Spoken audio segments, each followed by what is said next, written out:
Les membres de l'Association nationale des promoteurs et exploitants de cyber et web innovation ont tenu une assemblée générale extraordinaire samedi dernier.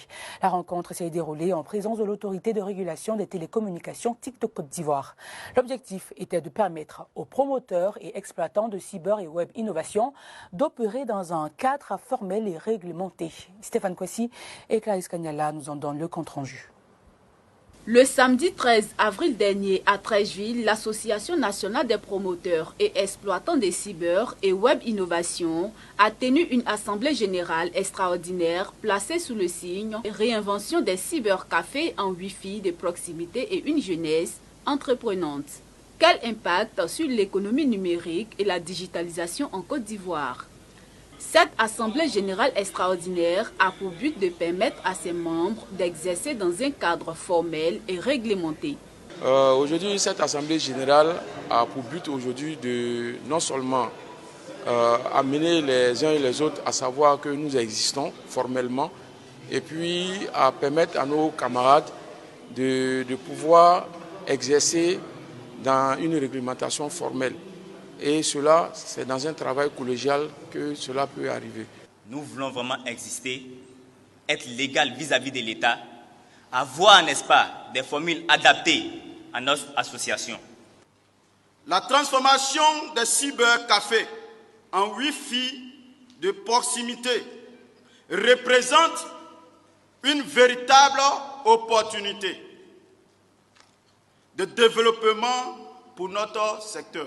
La Côte d'Ivoire compte 12,94 millions d'utilisateurs d'Internet en début 2023, soit un taux de pénétration de 45,4% dans le pays.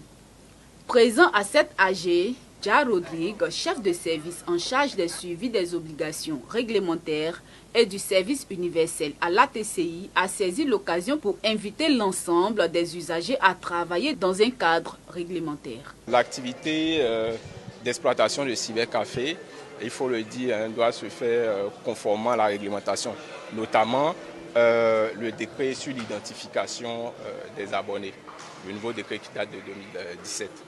Okay.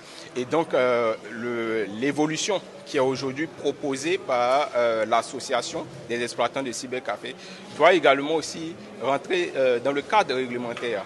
Voilà. Et à cet effet-là, la fêtière doit se rapprocher de la RTCI, qu'on puisse travailler ensemble à la mise en conformité.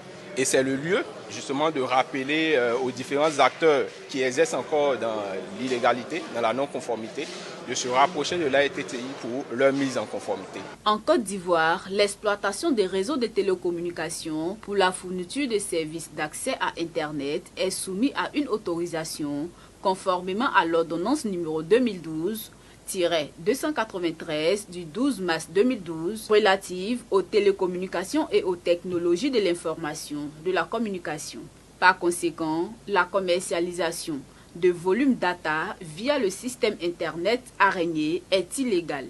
Et l'exercice de cette activité est passible d'une peine d'emprisonnement allant de 6 mois à 3 ans et d'une amende de 1 million à 100 millions de francs CFA ou de l'une de ces deux peines seulement, conformément à l'article 221 de l'ordonnance citée ci-dessus.